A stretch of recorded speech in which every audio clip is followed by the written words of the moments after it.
Maylie! Maylie! Kel's voice echoed through the glowing dusk. Where is that child? Kels peered under porches and looked through bushes. Most of the other villagers ignored her. He hasn't run away again, she told herself, hoping if she said it confidently enough it would be true.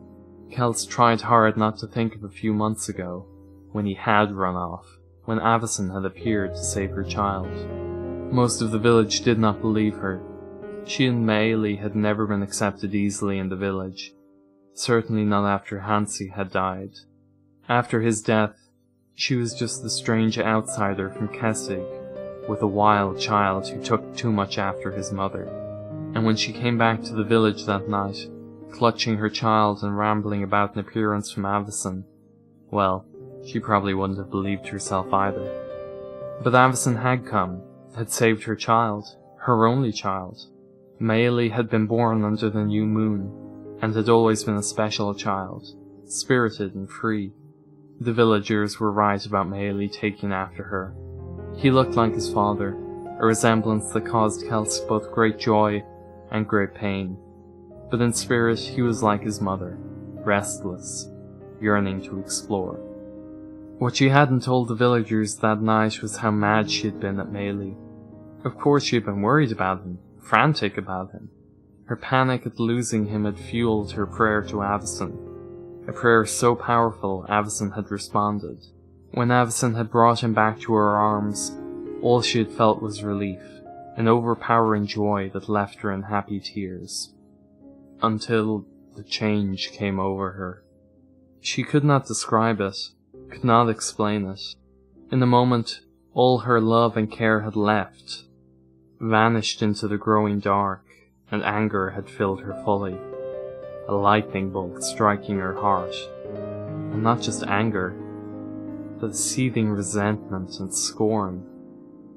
Emotions she had never felt about Maylie before. And worse, she had displayed those feelings in front of Avacyn. Avacyn who had saved Maylie, who had saved her. But after Avacyn left them on that dark meadow, so had the anger. And it had never come back. And ultimately all Kels cared about was that she had her child back. Her wonderful joy. Now I just need to find him again. On poles at the outskirts of the village, torch flames flickered and sputtered in the cold winter wind, shadows lengthening as the dusk deepened. She bit her lip, wondering where she should look next, when she heard a loud cry behind her. She turned in a panic, but it was only Maylie, running towards her with a large grin on his face, shrieking happily. "Mommy! Mommy!" He ran into her arms and hugged her fiercely, and she hugged him back just as tight. You are everything I need in this world. Let the villagers scorn me, distrust me. I don't care. I have you. Where were you? She tried hard not to let her annoyance at having to look for him show.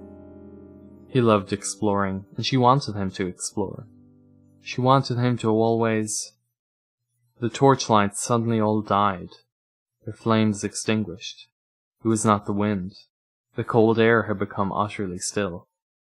Maylie clutched Kels close, and Kels put her hands around her son. There was a scream from inside the village. Then the flicker of light caught Kels's eye from above, and she looked skyward. Angels flew above them.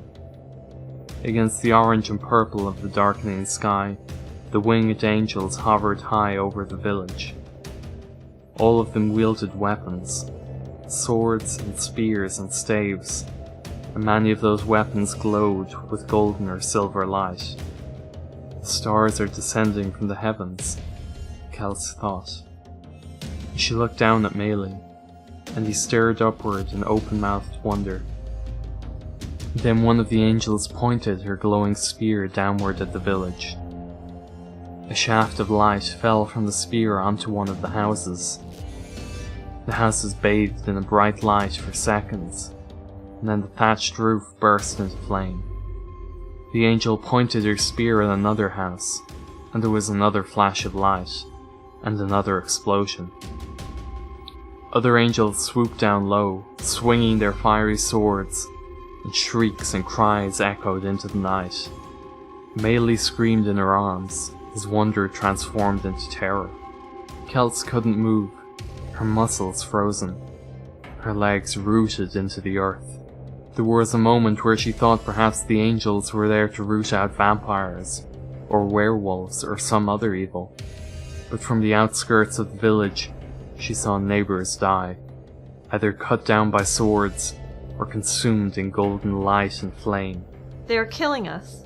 Melee screamed again, breaking through her paralysis. Melee, my love, listen to me. You must run. Run far and fast, deep into the woods, and do not come back. No matter what, do not look back. Do not come back. Kels heard her own words as if someone else was speaking them, and was amazed at how calm they sounded. More explosions and screams came from the village. Melee sobbed. Mama, I can't. Melee! Kels's voice was sharp and thunderous. You will listen? Run. Run now the fastest you have ever run, to the forest. She broke free of Melee's embrace and pushed him away. The boy looked at her for a second, tears in his eyes, before turning and dashing away through the brambles and hedges that lined the village's edge. Kels felt a sharp pain in her heart. Run, my child. Kelsey looked up and noticed the angel who had begun the destruction staring back at her from the sky, looking at her and past her, toward the forest. No! You cannot have him! She began screaming at the angel, running in the direction below where the angel hovered.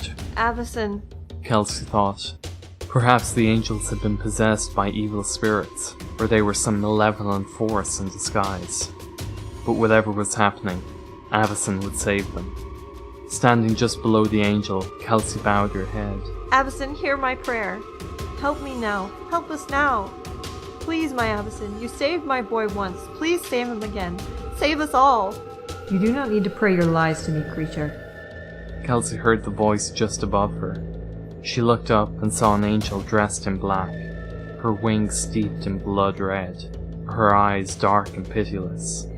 Nothing like the loving eyes she had seen just a few months back.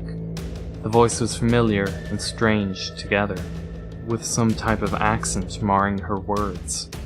It was Avacyn. Avacyn was here.